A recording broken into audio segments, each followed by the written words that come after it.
Ladies and gentlemen, good afternoon and welcome to Indian Oil Corporation Limited Q1 FY22 Limited call organized by Batliwala and Karani Securities India Private Limited. At this moment, all participants are in listen only mode. Later, we will conduct a question and answer session. At that time, if you have a question, please press star 1. Please note that this conference is recorded. I will now like to turn the conference over to Mr. Harshraj Agarwal. Thank you, and over to you, sir. Thank you. Very good afternoon to all on behalf of Batliwala and Karani Securities. I welcome you all to the post-session conference call with the management of Indian Oil Corporation. It gives us great pleasure to once again host the management for this post-result discussion. I would now like to hand it over to the management for initial remarks, post which we'll open the floor for interactive session. Over to you, sir. Thank you, Mr. Harshraj. We welcome you all to the post-result conference call. From the management side, we have got Mr. Sandeep Kumar Gupta, Director of Finance, Indian Oil Corporation, and Mr. Ruchir Agarwal, Chief General Manager, Corporate Finance and Treasury. Along with them, we have got Mr. K.S. Keswan, DGM Corporate Finance, Mr. Subhajit Sarkar, SFM Treasury, and myself, Prabhat Himmatinka, General Manager, Treasury. To begin with, Director of Finance will briefly touch upon the quarterly performance highlights and then he will take the questions. Now, I'll request Director of Finance, Indian Oil, to address the meeting. Yeah, good afternoon to you all. I hope you are all safe and sound and have received the updates post the declaration of the results. I'll touch upon the highlights to begin with. As the country witnesses decline of the deadly second wave of COVID-19 and economic activities are returning to normalcy, Indian Oil, being the energy of India, stands steadfast and more future ready to meet the energy demand of the nation. When the second wave of COVID-19 wreaked havoc across the nation, Indian Oil went beyond business priorities to support fellow citizens in the hour of crisis. In the face of a massive surge in demand of medical oxygen, Indian Oil diverted the high purity oxygen used in the MEG plant at our Panipat refinery complex to produce medical grade liquid oxygen for the masses. Several tankers of ISO containers for liquid oxygen transportation had been deployed across the country. In our quest of differentiated offerings for the customers, Indian Oil launched Extra Green Diesel. Available at select stations, this new age fuel utilizes 7% biodiesel blending to offer an eco-friendly energy solution for our environment-conscious customers, increases fuel economy by 5 to 6%, lowers noise and offers better combustion and results into reduced carbon emission.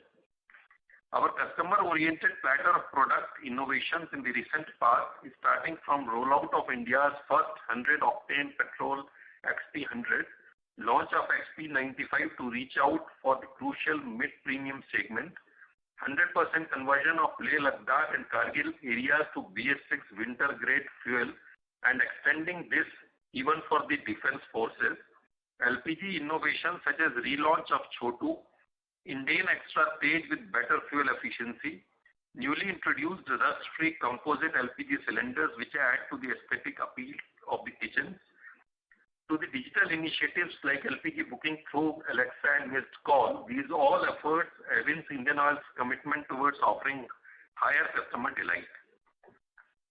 You all will be delighted to note that over 30,000 of Indian Oil's retail outlets are now automated, ensuring correct quantity and correct price charged through real-time monitoring. In another such effort to enhance customer delight, Indian Oil launched diesel at doorstep service in 20-liter Safa jerry cans in Karnal, Haryana for the first time. We have also commissioned 83 mobile dispensers during April to June 21, which is the highest in the industry. With this, we have 720 mobile dispensers on a pan-India basis. While a lot of efforts are being made in offering newer and differentiated products in conventional oil and gas portfolio, Indian Oil is also focused on harnessing clean energy and greener future. Collaborative ventures with Israeli setup Finergy to commercialize the aluminum air battery technology in India, setting up ethanol plants for using indigenous feedstock, exploring unconventional areas like converting used cooking oil to biodiesel, harnessing hydrogen as the ultimate sustainable fuel of the future are among some of the initiatives for achieving sustainable business. Indian Oil's pioneering efforts to usher in hydrogen economy in the country is now globally acknowledged. Indian Oil was recently inducted into the World Hydrogen Council as a supporting member of the council. And the major update on this front is the nation's first green hydrogen plant that Indian Oil intends to build at its Mathura refinery. As part of the continuous efforts to diversify crude basket, Indian Oil became the first Indian PSU refiner to procure Guyanese Liza crude. We also contracted for 2.9 million metric ton of US crude grades on an optional basis for the current year, continuing the previous year's experience. Talking about numbers, the average price of crude, that is Indian basket, during this quarter was at $67.50 per barrel, an increase of 12% from the average price of the immediately preceding quarter, that is $60.45 per barrel in Q4 FY21. If we compare on a corresponding quarter basis, there is an increase of 121%. With respect to the crack spreads of the products with reference to Indian basket, MS cracks have improved during the quarter at $7.57 per barrel as compared to the preceding quarter, which was $5.39 per barrel. Cracks are also higher than the corresponding quarter of FY21, where it was only $0.70 per barrel. For HSD, the crack spreads during this quarter at $4.52 per barrel has been higher as compared to the preceding quarter, which was $3.78 per barrel. Cracks are also higher than the corresponding quarter of FY21, where it was only $3.38 per barrel. Now, as far as petrochemical spreads are concerned, the spread for polymers in this quarter at $620 per ton was 10% lower than the previous quarter, which saw $690 per ton, and about 7% higher than the corresponding quarter of FY21, where it was only $581 per ton. In case of PTA, the spread during this quarter was near about the same as was in previous quarter, around $200 per ton. However, this was 19% lower than the corresponding quarter of FY21, which was at $248 per ton. With respect to MEG, the spread in the current quarter at $56 per ton was about 55% lower than previous quarter and 72% lower than corresponding quarter of FY21. We expect that with recovery of PTA and MEG cracks, perhaps the petrochemical performance could be still better. This quarter, we have registered a PAT of rupees 5,941 crore as against rupees 1,911 crore in the corresponding quarter of FY21. With vaccinations being rolled out across the globe, we are expecting improvement in refining margin environment going forward and hence better cracks in the periods to come. Revenue from operations during the quarter is at 1,55,056 crore as against 1,63,606 crore in the preceding quarter. Now, let us see the verticals. Refineries. The throughput during the quarter was at 16.7 million metric ton with a capacity utilization of 96.2%. The throughput for preceding quarter was 17.6 MMT with a capacity utilization of 102.4%. Throughputs were mainly impacted due to plant shutdown and fall in demand because of second wave of the pandemic. IOC refineries registered a GRM of $6.58 per barrel during the current quarter. The CP GRM for the quarter is $2.24 per barrel, and our refineries have thus outperformed the benchmark Singapore GRMs during Q1, which was only at $2.05 per barrel. On the pipelines, the capacity utilization was about 83% during this quarter as compared to 92.5% in the Q4 of FY 2021. And our pipelines continue to generate stable returns, giving an EBITDA of about rupees 1,575 crore during this quarter.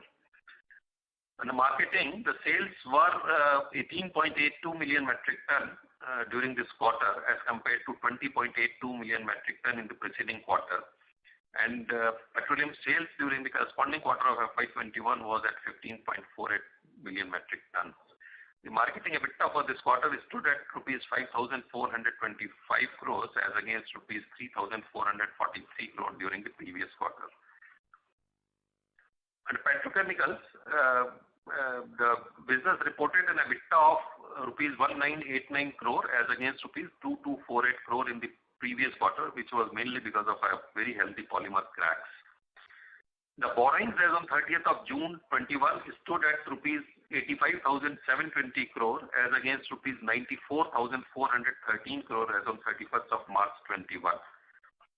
And these figures do not include the lease obligations pursuant to revised MCA guidelines. Now I end my briefing here and will be glad to take your questions. Thank you very much.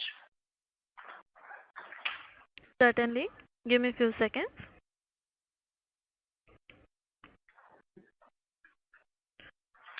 Ladies and gentlemen, we will now begin the question and answer session.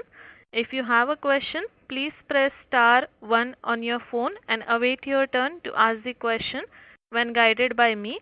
If your question has been answered before your turn and you wish to withdraw your request, you may do so by pressing star 1 again. Participants, please restrict your questions to maximum 2 at a time.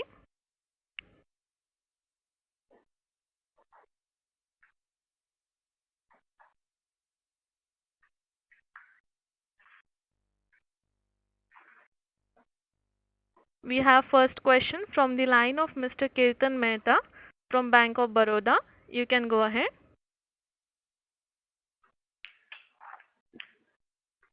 Thank you, sir, for this opportunity. My question, just one. Yeah. Go ahead. Hello, is this audible now? Yes. Yes. Could you give me us an idea about the inventory gains on the marketing side? Some color on it. Last quarter, you have sort of stopped giving us an indication about the inventory gains on that side, but any color would be useful. No, so we do not want to disturb the practice which we started last quarter. And there are a lot of things, as I explained during the last quarter also, there are a lot of things which impact the results of the company. And seeing any particular information in isolation may not be helpful. So we are not sharing such information.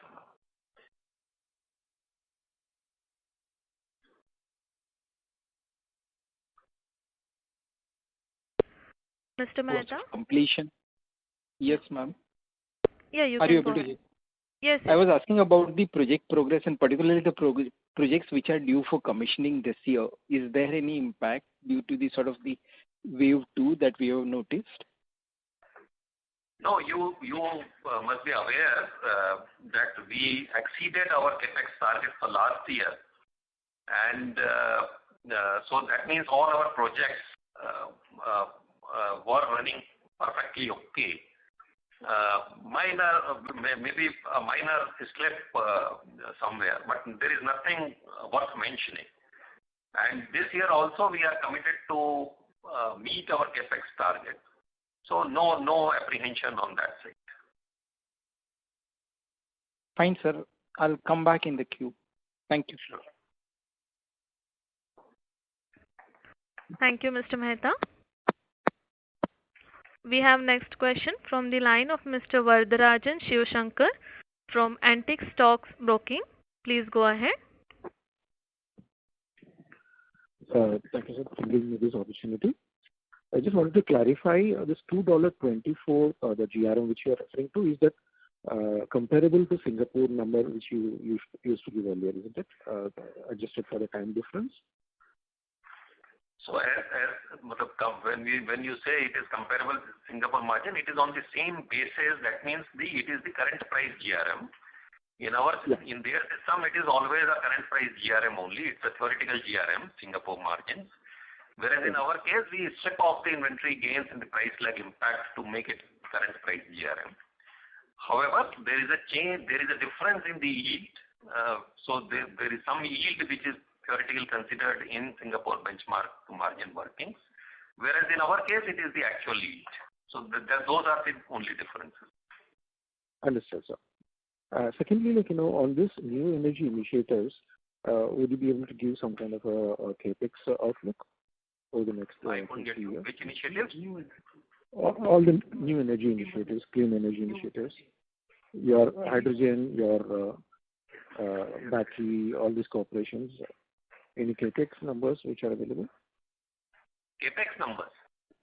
Yeah, any kind of expenditure you are planning.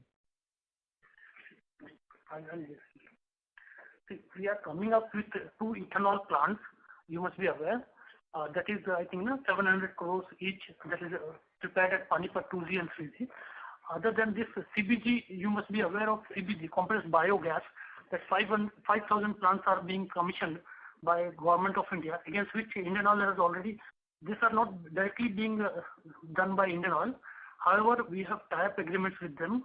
So this will be, I think, together this is going to involve, because each plant will be having a capex of around 50 crores. So 5,000 plants you may calculate. And then 11th, we have already given this terms of appointment for 1,100 plants for CBG.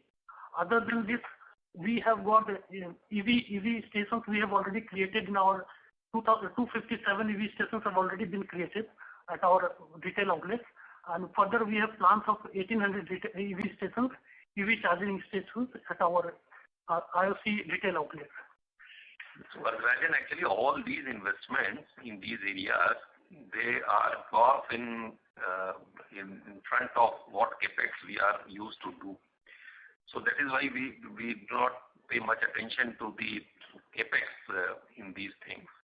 You have to see the big picture. The big picture is that we are in tie-up with the Israeli company Phinergy, and they are working on aluminum air battery technology. And if that technology concept is proven, we have an understanding of proving that with 2 vehicle manufacturers.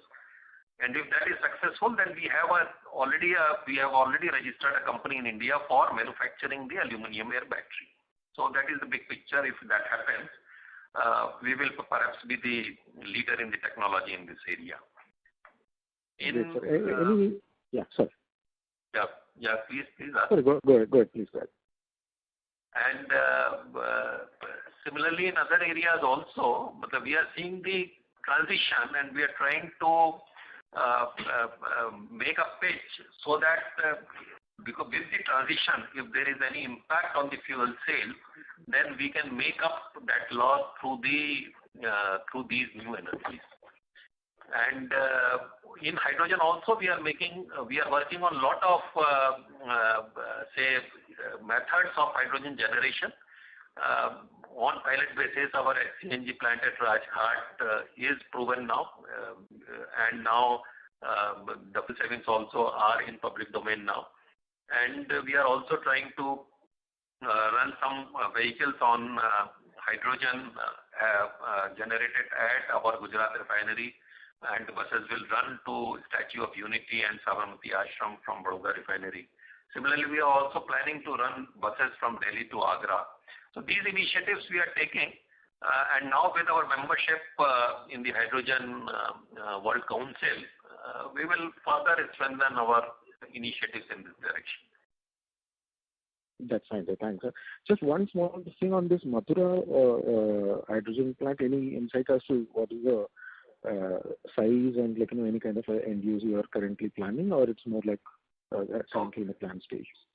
So we have conceived this, and we will definitely do it, but it is on the drawing board stages as of now.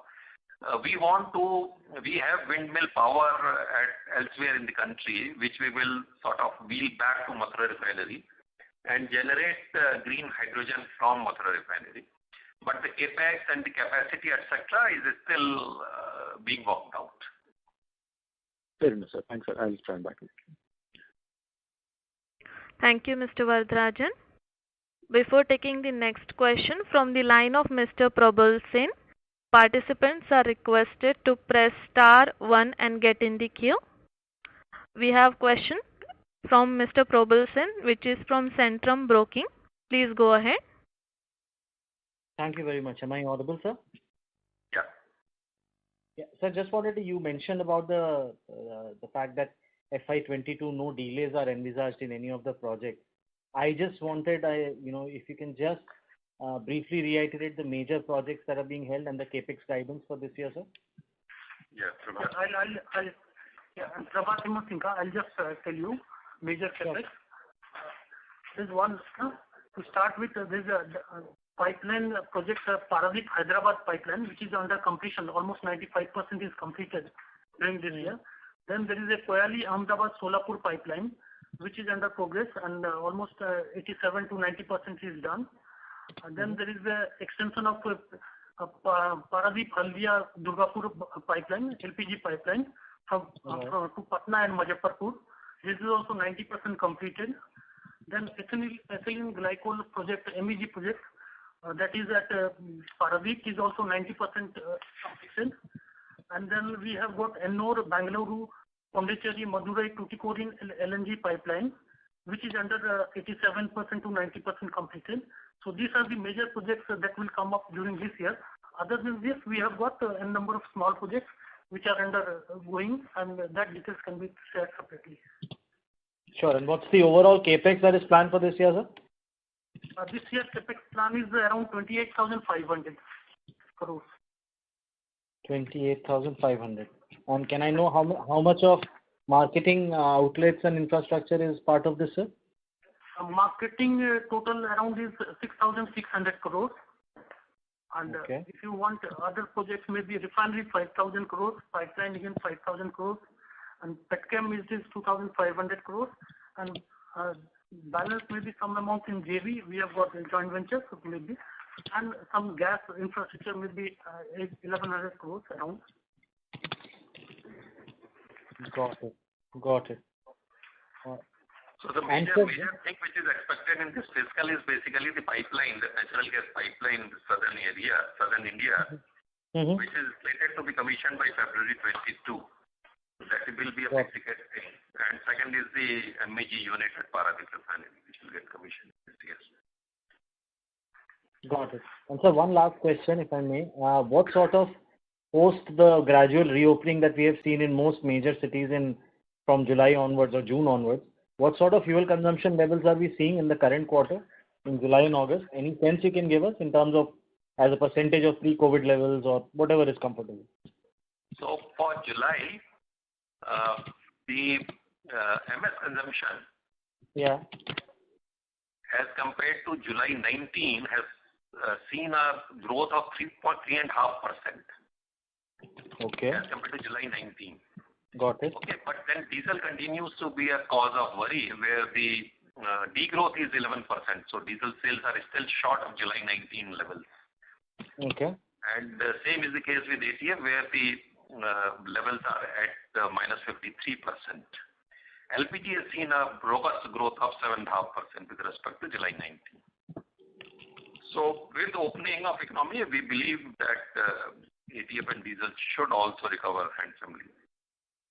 So sir, for diesel, is it the industrial demand that is still basically the worry, or even diesel transportation demand? It is the public mobility which is not there, and that is taking its toll on the diesel consumption. So the moment the public mobility starts, the buses, etc.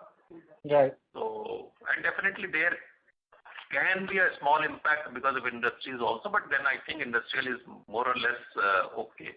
So it is mainly the public transport, STUs and private school colleges are not open, so that consumption is not there. So those things are the biggest. Railways are not running to their normal levels. Right. These are the things which are affecting. All right, sir. Thank you so much for the detailed answer. I'll come back if I have more questions. Thank you. Sure. Thank you, Mr. Sen. We have next question from the line of Sabri Hazarika from Emkay Global. Please go ahead. Good afternoon, sir. Just one question. Your chairman mentioned about the Petronas JV being expanded in scope to include retail outlets, and probably you are looking to launch a separate brand altogether. And he also mentioned that some of the existing retail outlets may be monetized through this way. So can you elaborate on this? What kind of arrangement is this, or are you looking to monetize retail outlets also going forward going forward? We have a joint venture with Petronas of Malaysia since 1998. So it is more than 20 years that JV is operating, but we were limited only, this JV operations were limited only in the area of LPG terminaling and bottling, etc. only at Haldia and later on at Ennore. Now the market is opening up. The private players have been allowed wherever their net worth is more than 250 crore. And we find certain limitations because we have to allot the dealerships through lottery system only.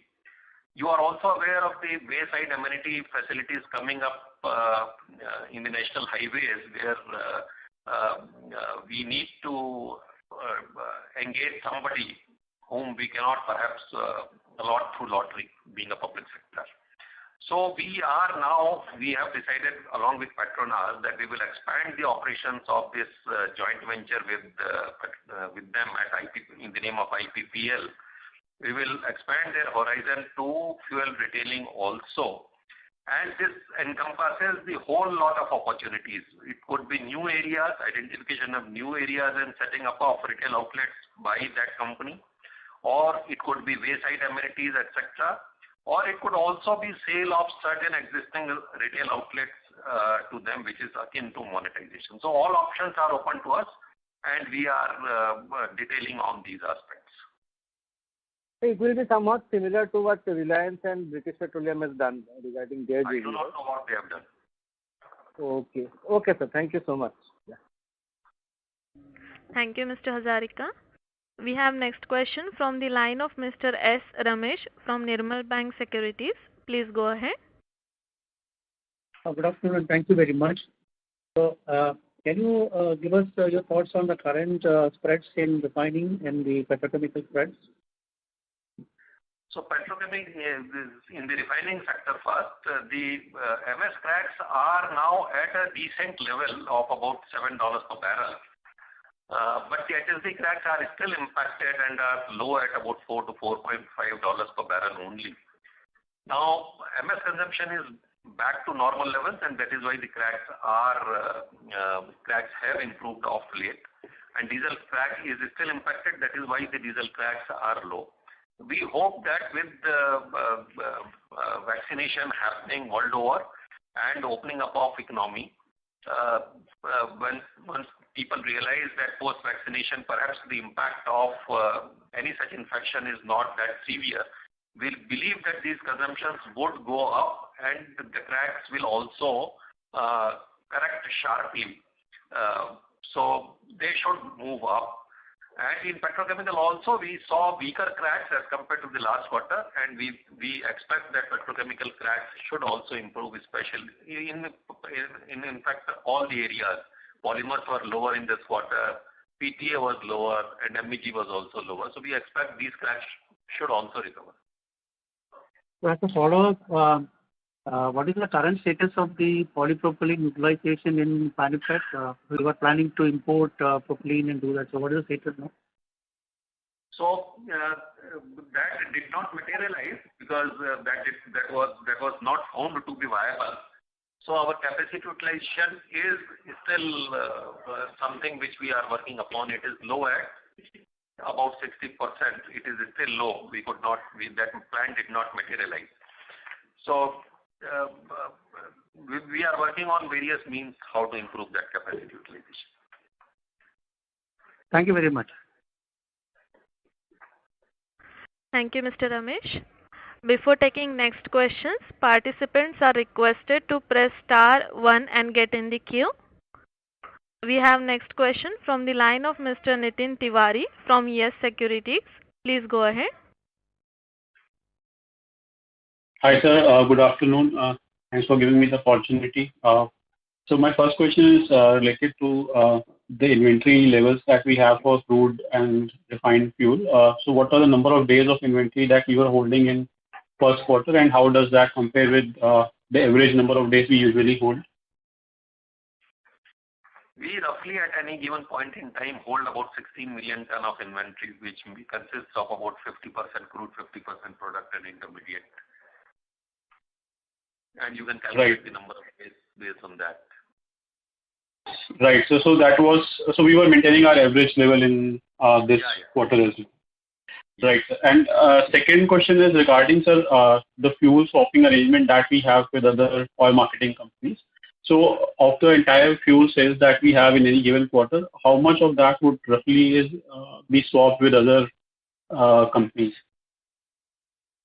No, but how did you get this information that we stock with others? So this is a general understanding, that we have from some time, that there is a fuel swapping arrangement which exists with other oil marketing companies. Correct me if I'm wrong, Wood. Yeah, this is there maybe, but because of, refineries cannot be everywhere. So some places we have got refineries, some places maybe OMC must be having refinery. So for the transportation cost, this is being done. However, this volumes and quantity may not be at this time, may not be available with us. This is not any stocking arrangement. Right. This is a trade arrangement where at some places we give to other companies and take from those companies at some other place where we do not have refinery. So this is a trade arrangement, but not a stocking arrangement. What? So answer my. I'm not aware of any such stocking arrangement. My question was related to trade arrangement only. If we can get some idea around, what is the quantity involved which is there in this trade arrangement. That's the only limited question. No, I do not have that information right now. Right.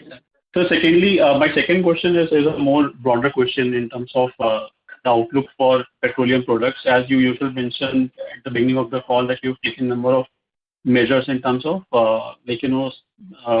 basically green energy projects and sustainable development. So how do you see the demand for petroleum products panning out for India over next decade? And in that backdrop,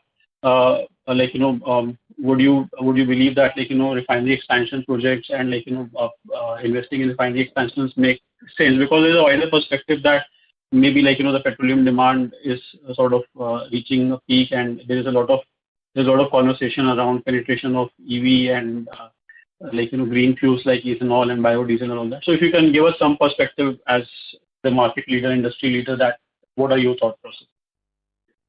So we have mentioned it earlier also that we have very carefully taken decision for expanding our refinery capacity.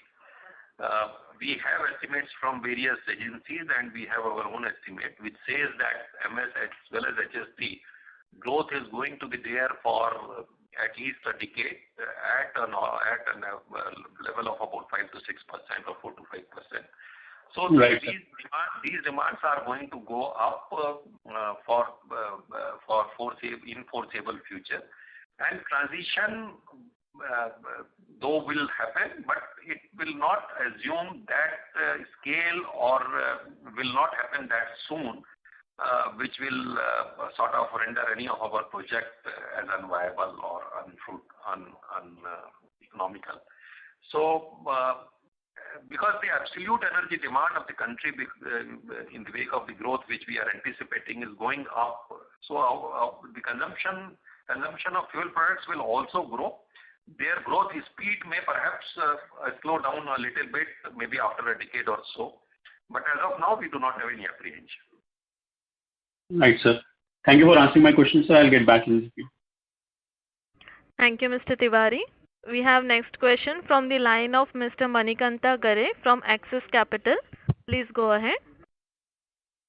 Yeah, good afternoon, sir. Thanks for providing me the opportunity. Just a couple of questions from my side. First one is the other EBITDA. Looks like there is a fall from last quarter. It was 927 crores last quarter. It is 211 crores. So where is this impact coming from for other EBITDA, sir? That's my first question. We'll get back to you. You can go ahead with the second question. Okay. So we have currently 257 charging stations, which were mentioned by Prakash sir at the retail outlets. So what is the amount of capex required per charging station here? And earlier, I think last year there was an MOU signed with NTPC, Power Grid, Hyundai, Tech Mahindra, and Tata Power for this EV charging point. So what is the status of this MOU, and what is their involvement here? That is my second question. charging station, first charging EV charging station, the capex as such we are not at this moment having a capex, but that may be now we should not give figure, maybe may not be there. But the thing is regarding taps, maybe lot of things are going on. However, that is maybe at an appropriate time that will come out from our company will disclose that. Okay. So, but is it fair to understand that the entire capex is being done by us as of now for the charging points? As of now, it is being done by us only, Understand. So just last question from my side, if I can squeeze in. What is the current utilization of the refinery, sir? Because I think yesterday on Friday, Chairman sir mentioned that current refinery utilization was is at 90%. Is that the case? Yeah, it is around 90% for the month of July. Okay. Is it because to be precise? Sure, sir. Is it because Paradip refinery shutdown has already been taken, or what is the reason there, sir? Because the demand is increasing only after the wave 2. So why the utilization has fallen? So it had basically we can run the refineries even at a higher level, but then it has to correspond to demand also. Diesel, you are aware, is our major product. So the refinery run rates is also a factor of the demand which is there in the country. Understand. Thank you. Thank you so much, sir. Thank you, Mr. Kare. Ladies and gentlemen, before taking the next question, participants are requested to press star 1 and get in the queue. We have next question from the line of Mr. Varatharajan Shivshankar from Antique Stock Broking. Please go ahead. Thank you. Thanks for the opportunity again, sir. Just this LPG claims with the government, I know these numbers are very, very small now. However, conceptually, just wanted to understand for the current quarter or 1Q, have the claims been filed? Is the government paying it? Any update on that? So I think this would be sufficient to tell that we do not have any outstanding claim pending with Government of India as of now. Okay. If I may probe a little more, was there an under recovery in 1Q?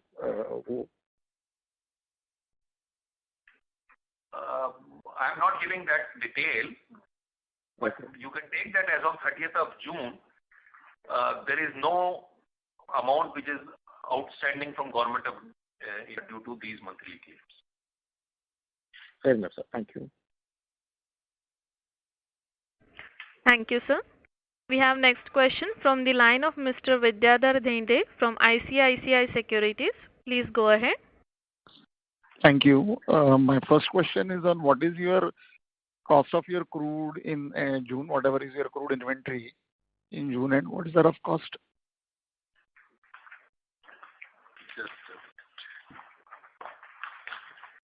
So on 30th of June, the valuation rate was 63.75. Sorry, just a minute. 63.75, yeah. Okay, in June it was 70.44. 70.44. Yeah. Thanks. And the second question is regarding what was mentioned earlier in the call regarding the compressed biogas. It was not very clear. He seemed to suggest that you are going to invest in 1100 plants. And so 50 crores is the cost of the plant. I suppose what is going to be your investment? How does that work? Investment is zero. Okay. Government of India wants to put up 5,000 such plants by 22-23 perhaps. And the oil companies have been asked to issue letters of intent to the intending entrepreneurs so that we can give them the price and the offtake assurance. Okay. So it's more about offtake. Yeah, it is about offtake only. So no real capex in CBG. No real capex is involved in these plants. Okay. That's it from me. Thanks. Yeah. Thank you, Mr. Dhende. We have next question from the line of Mr. Sumit Rohra from Smartsun Capital Private Limited. Please go ahead.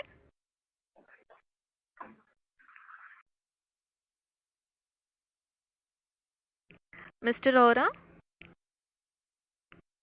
Mr. Sumit Rohra, your voice Hello. is Yes. not audible. Yes, sir. Yes. Yeah, you can go ahead. Now? Okay. Yes, yes. So firstly, sir, many congratulations on a great set of results, and hope you and the team and everyone at IOC are keeping safe.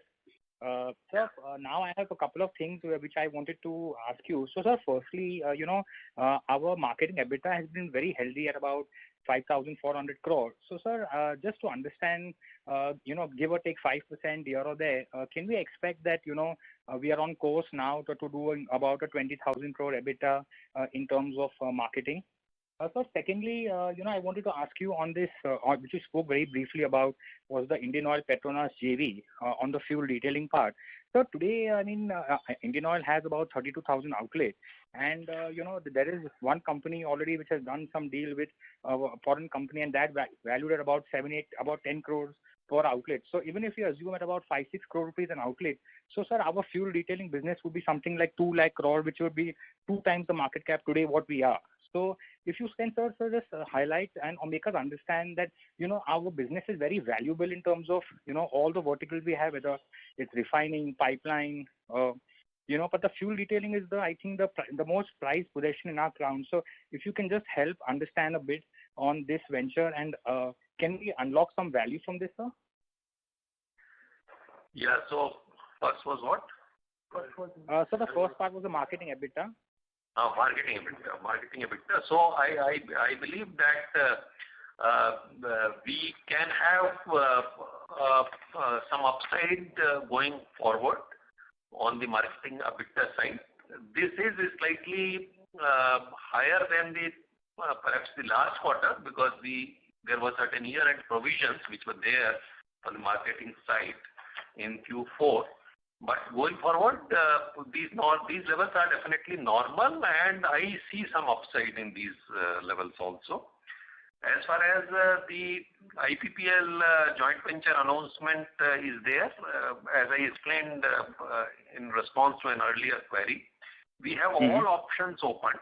So we can have new retail outlets being set up by that joint venture, or we can have the wayside amenity dealership being awarded by that company on the various outlets which will come up on the national highways as per their policy. And we can also monetize some of our existing retail outlets. So all those options are there with us, and the detailing is happening. I fully agree with your view that there is a lot of value. However, IOCL has not unbundled it as of now, and whole lot stock and barrel we do not intend to do right now. But yes, we definitely echo the same sentiment that we have a lot of value in the company, in various segments of the company, and perhaps the market price, whatever is there, is not the correct reflection of the value. And sir, just for one, the thought process which I had was that, if you can just, include a detailed presentation of, our different verticals, and, if you can just give, a value which is like, a replacement kind of value. So then kind of people, investors would get a better sense of how valuable our company is. So that will kind of, I think add huge value for all stakeholders. So if you can just, have that done, because then people get, will get a better sense of what's, what actually IOC consists of, Okay, we will consider that. Sure, sir. Thank you very much, and wish you all the best, sir. Okay, thank you. Thank you, Mr. Rohra. We have next question from the line of Mr. Vivekanand S. from Ambit Capital. Please go ahead. Hi, thank you for the opportunity. Couple of quarters ago, government had suggested monetization of PSU assets through the InvIT model. I believe management had commented a little bit on this, particularly with respect to certain assets like pipeline or hydrogen projects that we have. Any update on this and potential timelines, as well as the kind of assets that we may want to monetize via InvIT, and the likely proceeds that we target? As per our plan, which has been submitted to our ministry, we are in the current year planning to monetize 2 of our hydrogen generation units at Gujarat Refinery. And based on the success of that, perhaps 5 more plants in the next year. So that is our monetization plan as of now. And sir, just a follow-up, how much of your total hydrogen production are you going to monetize this year? These 2 plants are of what capacity? 75 KT. Just a minute, I'll just tell you.